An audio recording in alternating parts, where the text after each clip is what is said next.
स्वागत है आप सभी का उर्मिला देवी डिग्री कॉलेज प्रसाद रोड इलाहाबाद ऑनलाइन क्लासेस में। मैं अनिल कुमार मौर्य आपको डीलेट सेकेंड सेमेस्टर कक्षाओं का संचालन करा रहे हैं ऑनलाइन के माध्यम से। आज हम आपको हिंदी सिलेबस के अंतर्गत अनेकार्थी शब्द व्याकरण है ये। पिछली कक्षाओं में हमने आपको विलोम शब्द पढ़ाया था और पर्यायवाची शब्द पढ़ाए थे।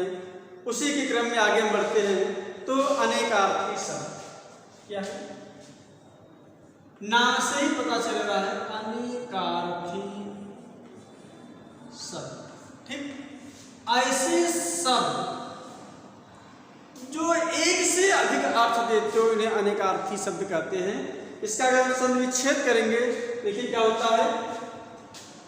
संविच्छेद अनेक प्लस अर्थ, अनेक प्लस अर्थ।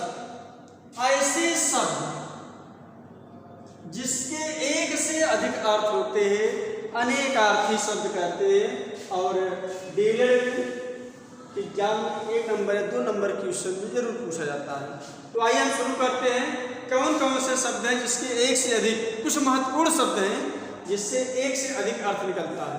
पहला महत्वपूर्ण है अर्क। अर्क एक शब्द है, इसके एक से अधिक अर्थ निकलते हैं। जैसे मान लीजिए ताबा हो गया, विष्णु हो गए। और बताइए, अर्क मतलब ताबा होता है, अर्क मतलब विष्णु का भी नाम होता है, अर्क मतलब एक सूर्य होता है। ठीक, अर्क मतलब सूर्य भी होता है। अर्क एक वृक्ष का भी नाम है। क्या नाम है? एक वृक्ष का नाम।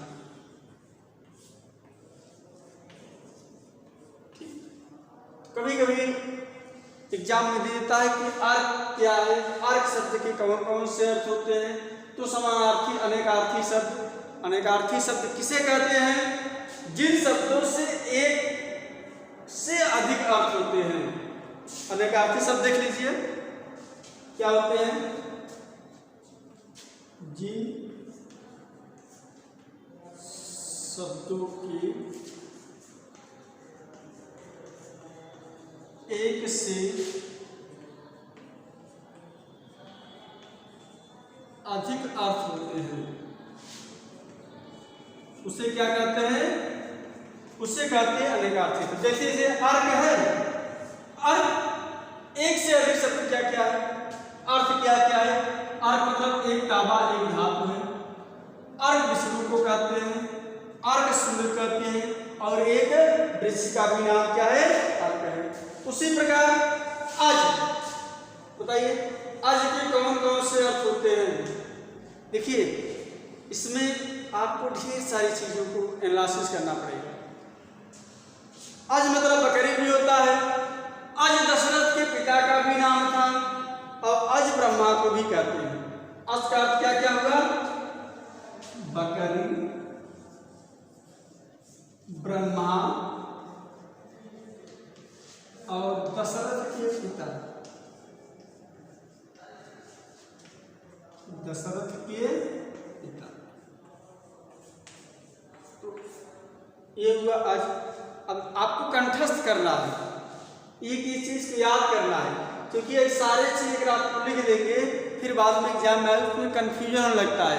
तो आप इस चीजों को याद रखेंगे तो आपके दिमाग में याद हो जाएगा। तो आज का क्या क्या अर्थ है? बकरी, ब्रह्मा, दशरथ के पिता। ये अशोक, अशोक के कौन कौन से अर्थ हो सकते हैं? नामी अशोक, अशोक जो शोक से रहित हो, अर्थात एक मान लीजिए अशोक, अशोक शोक रहित, जिसके पास कोई शोक न हो, कोई दुख न हो। एक अशोक का नाम आप लोग सुना होगा, सम्राट अशोक। उनको भी ले लेते हैं।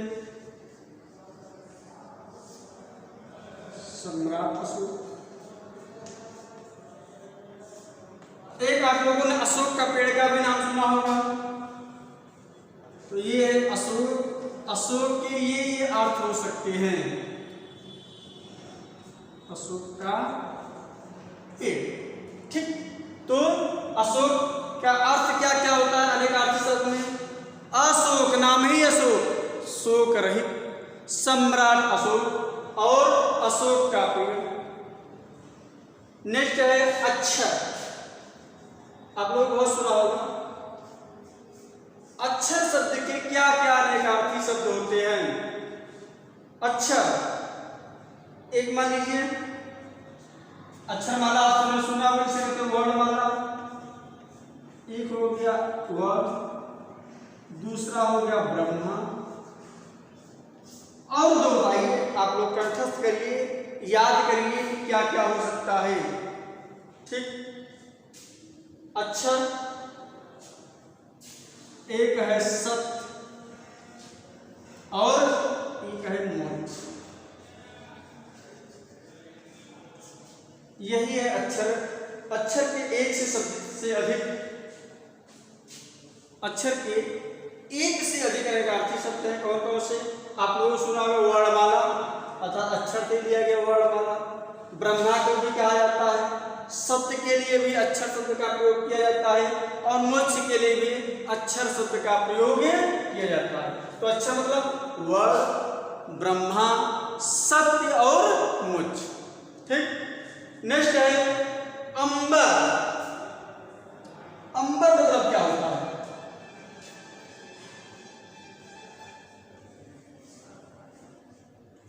एक अंबर वस्त्र को भी कहते हैं, जिससे कपड़ा कहते हैं, और एक आकाश को भी कहते हैं। तो अंबर का अर्थ क्या क्या होता है? अंबर के अनेकार्थी शब्द कौन कौन से हैं? एक वस्त्र हो गया, दूसरा आकाश हो गया। अब चलते हैं नेक्स्ट, इंदु। इंदु कहते किसे हैं? इंदु के अनेकार्थी शब्द कौन कौन से हैं? देखिए, इंदु के अनेकार्थी शब्द हैं, एक तो चंद्रमा, एक चंद्रमा हो गया, एक और बता दीजिए इंद्र के, बहुत सरल है। चंद्रमा, उसके बाद कपूर।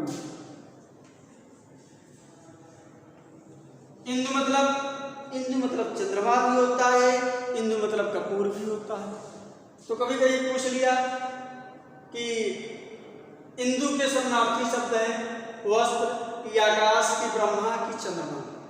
अब जब आप ये सब चीजों पे जान लेंगे तब वहां पर आपको कंफ्यूजन करेगा। और जब चलते हैं इसे कनक। कनक, कनक के 100 गुरु। तो कनक के क्या अर्थ है? बहुत जरूरी है। कनक, कनक के अर्थी शब्द क्या है? आप लोगों ने सुना होगा। ठीक, तो कनक, कनक के 100 गुरु, श्लोक आप लोग सुना भी होगा। तो कनक के कौन कौन से अर्थ हो सकते हैं अनेकार्थी शब्द में? एक कनक का अर्थ होता है सोना, और दूसरे का होता है धतूरा।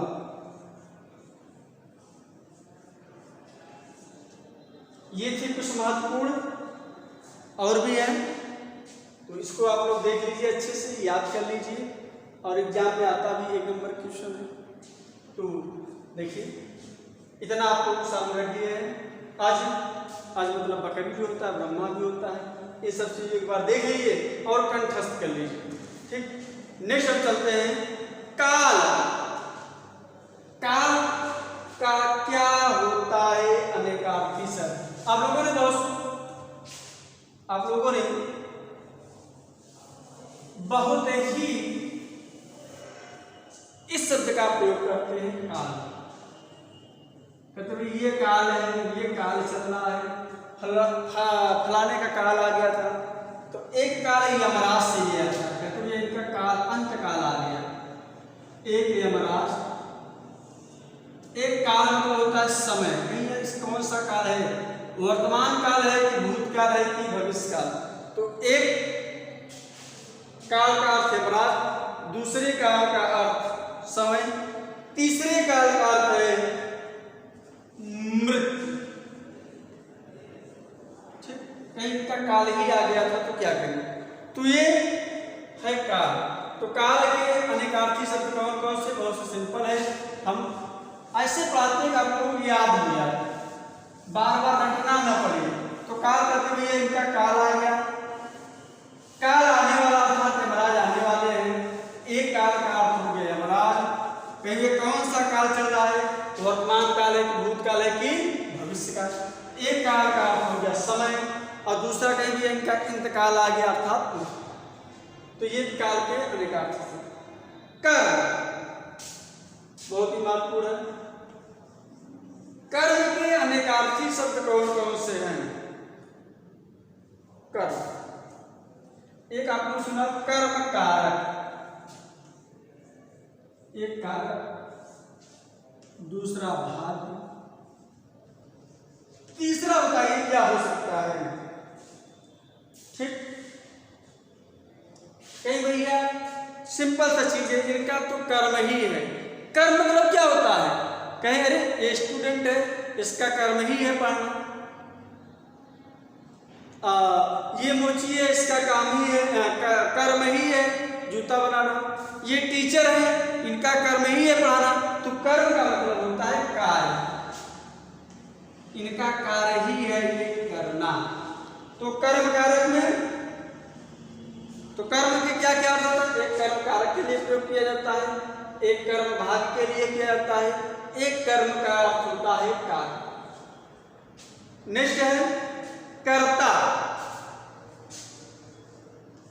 बताइए किन किन शब्दों में कर्ता का प्रयोग हो सकता है? एक मतलब कर्ता एक विधाता होता है,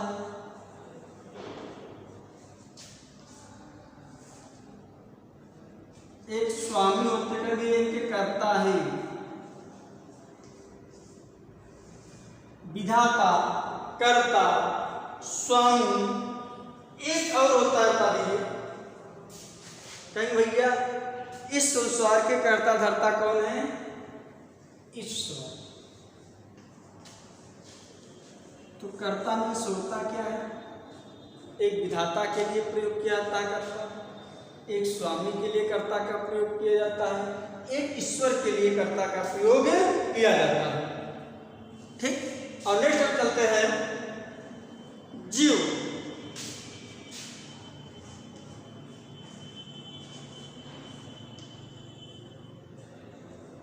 जीव का अनेकार्थी शब्द कौन कौन से होते हैं? जीव बताइए।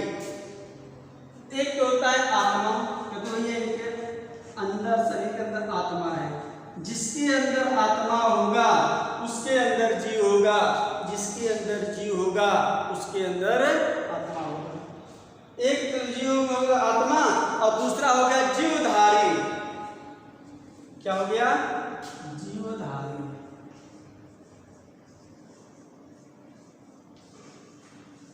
ठीक, तो ये रहा है आपका अनेकार्थी शब्द। अब हम आपसे कुछ प्रश्न करते हैं, आप उसका उत्तर दीजिएगा बस। जैसे आकाश के लिए कौन सा अनेकार्थी शब्द सबसे सटीक है? आकाश के लिए बोलिए। वर्ण, सम्राट की, ब्रह्मा की, वस्तु। आकाश किसके लिए है? आकाश का मतलब ही होता है अंबर।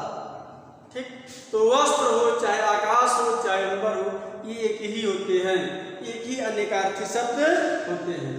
तो ये आप अनेकार्थी शब्द कंठस्थ कर लीजिए, याद कर लीजिए, बहुत ही महत्वपूर्ण है, 1 नंबर के क्वेश्चन में आता है ये। ठीक, अनेकार्थी शब्द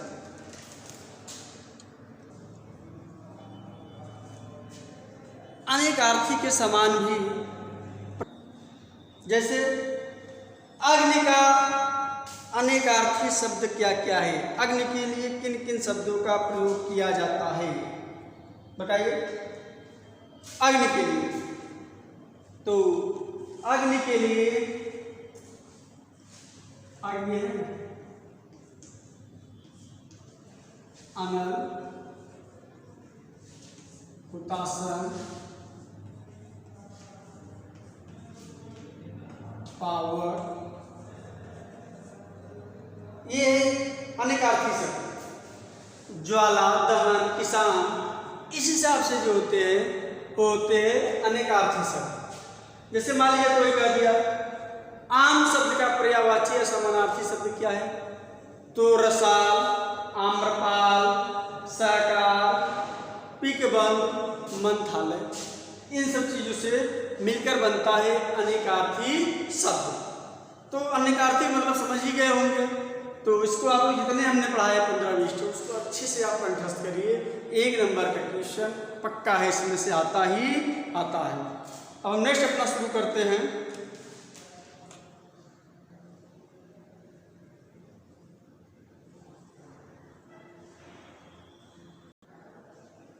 समानार्थी शब्द। अभी आपने एक अनार्थी पढ़ा था, अब हम आपको पढ़ाएंगे समानार्थी शब्द। समानार्थी शब्द विकसित करूंगा, समान प्लस अर्थ। ऐसे शब्द तो अलग अलग होंगे लेकिन उसका अर्थ अलग अलग देगा, उसे कहते हैं समानार्थी शब्द। उसमें से कुछ हल्का सा अंतर रहेगा। जैसे मान लीजिए एक हो गया अनिल और दूसरा हो गया अनल। देखने में तो लगता है ठीक, देखने में तो लगता है कि ये, अब देखिए यही समानार्थी शब्द जब भिन्न भिन्न अर्थ में प्रयोग करने लगते हैं, ठीक, समानार्थी मतलब समान अर्थ देने वाले शब्द जो पिछले में पढ़ाया था। अब शब्द तो समान प्रतीत होते हैं, समान, क्या समान होगा इस पर भी चर्चा कर लिया जाए। समान प्रतीत होने वाले भिन्नार्थी शब्द, समान प्रतीत होने वाले भिन्नार्थी शब्द, ये क्या है, समान तो प्रतीत होंगे ऐसे, लेकिन दोनों सेम टू सेम है, लेकिन जो इसका अर्थ होगा वो भिन्न भिन्न होगा, भिन्न प्लस अर्थ। अर्थ कैसा होगा, भिन्न भिन्न। जैसे मान लीजिए अनिल है और अनल है, ऐसा लगता है यार छोटी समानता आएगी इसमें बहुत, कभी कभी लोग झटके में लिख देते हैं। जैसे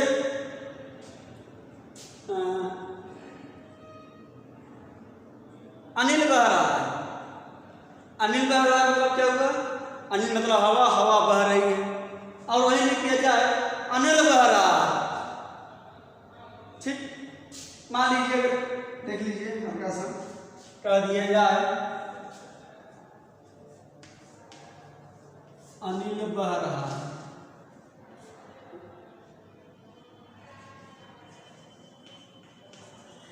या अनिल बह रही है,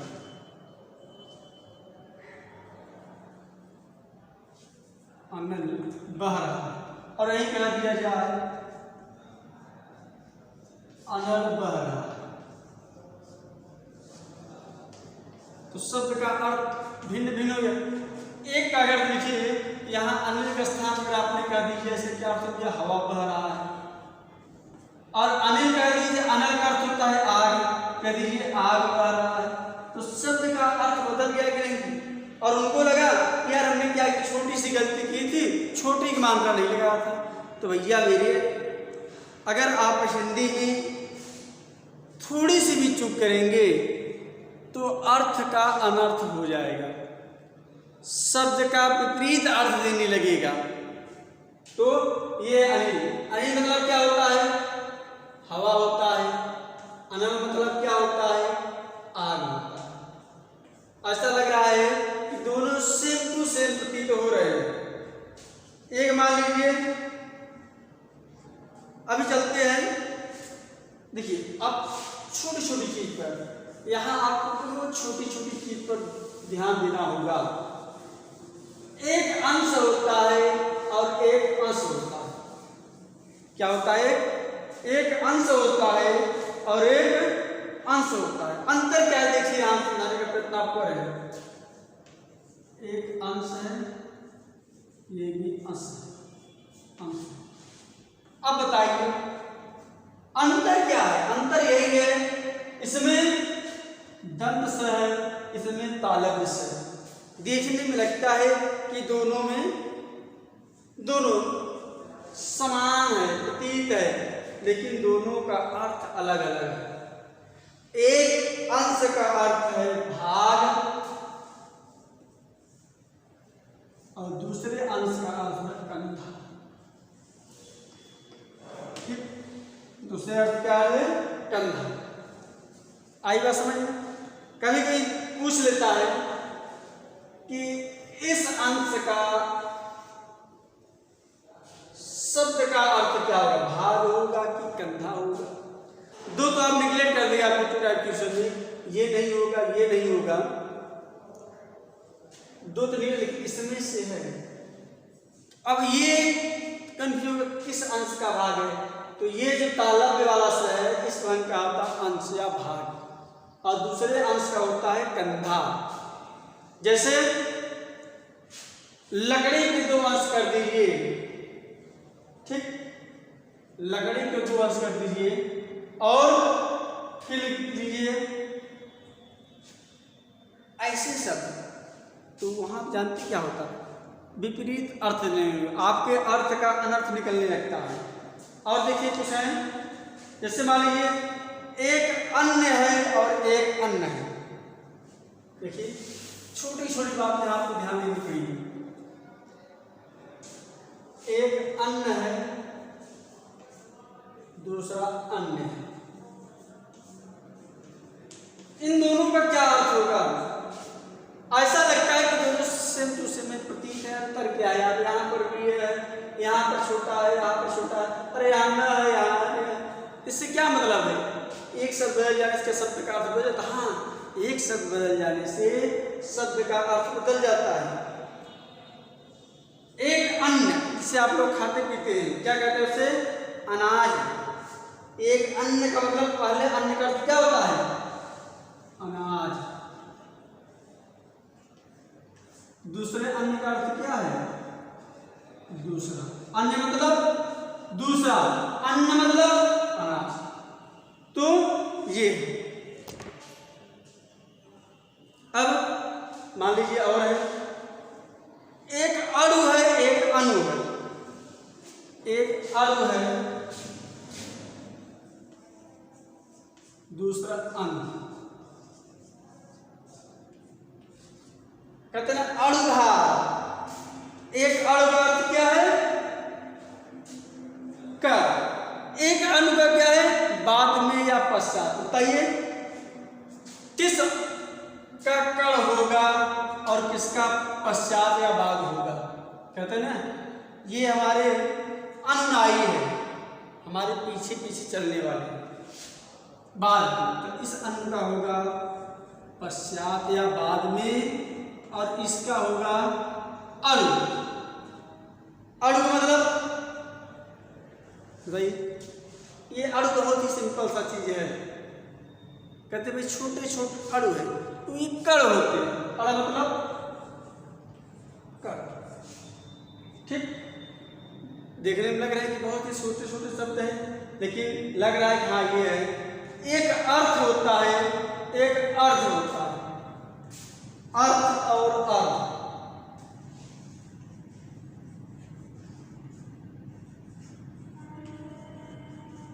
भैया ये फला जल है जो इसको अर्घ कर रहे हैं। तो अर्घ का मतलब क्या होता है? तो अर्घ का मतलब होता है पूजा सामग्री, कहेंगे ये हमको अर्घ कर रहे हैं। अर्घ मतलब पूजा सामग्री। और दूसरे अर्घ का मतलब क्या है? जलदान। इसका अर्थ मतलब क्या है?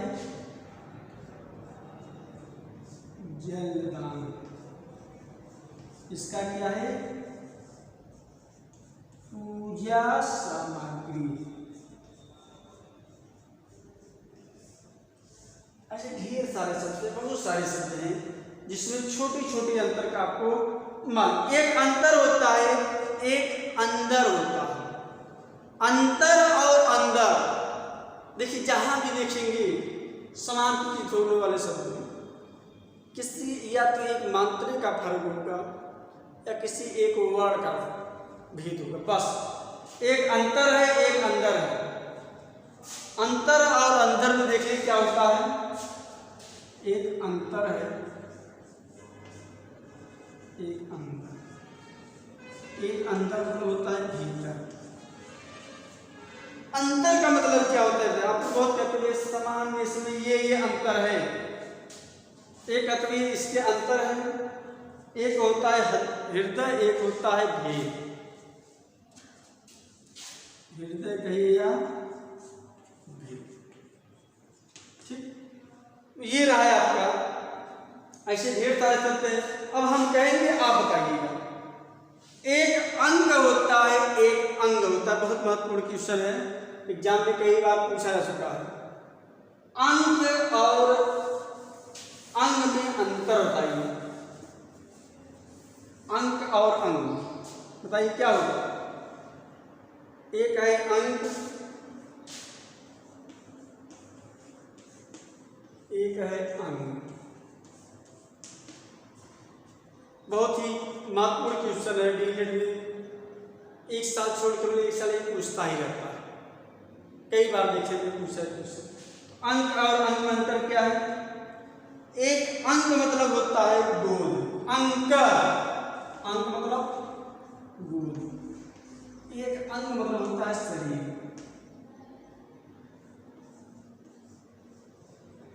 ठीक। अंग और अंतर क्या हो गया? एक अंक मतलब होता है अंतर, और एक अंग मतलब होता है शरीर के अंग, पार्ट्स ऑफ बॉडी,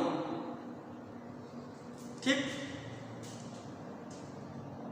तो याद रखिए, अंक, अंक मतलब गोल। एक अंग, अंग मतलब शरीर के अंग होता है। एक होता है अनिष्ट, एक होता है अनिष्ट। अनिष्ट और अनिष्ट में क्या अंतर है? अनिष्ट, अनिष्ट दिखाई देता हमारे लिए, बताइए। अनिष्ट और अनिष्ट में क्या अंतर है? आप लोग कहते हैं बहुत ही अनिष्ट है, कहते बहुत ही अनिष्ट है। अनिष्ट मतलब क्या होता है? बुरा। अनिष्ट मतलब बुरा।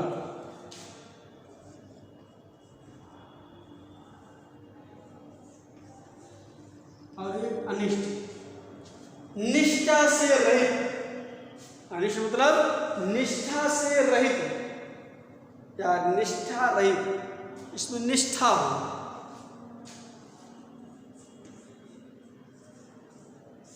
निष्ठा, आप लोग देखा कि बहुत छोटे छोटे शब्द है, इसमें से अगर छोटे शब्द का अर्थ बदल जाए तो अर्थ का अनर्थ हो जाता है।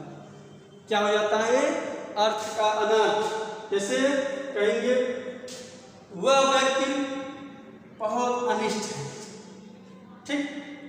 अनिष्ट लिखिए तो वह व्यक्ति बहुत बुरा है, वह व्यक्ति बहुत अनिष्ट है, यानी वह निष्ठा रहित है, अच्छा व्यक्ति है। आप किसी कह रहे हैं अच्छा, और ये लिखिए हो गया हो अनिष्ट, बुरा, और आप कह रहे हैं किसी को बहुत बुरा और लिखिए अनिष्ट। शब्द के अर्थ क्या हो गए? बदल गए, ठीक। तो ऐसे ही समान अर्थ वाले शब्द होते हैं। तो आज हमारा वीडियो, हम अगले वीडियो में आपको समानार्थी शब्द और सारे शब्द हम उसको बताएंगे और अच्छे से बताएंगे। तो हमारा वीडियो कैसा लगा आप इस पर कमेंट जरूर करिएगा, इसको याद जरूर करिएगा। छोटी छोटी चीज़ें हैं और हिंदी में यही चीज़ अगर आपको मालूम नहीं होते हैं तो कन्फ्यूजन उत्पन्न कर देते हैं। तो मिलते हैं फिर अगले वीडियो में। कैसा हमारा लगा कमेंट जरूर करिएगा। धन्यवाद।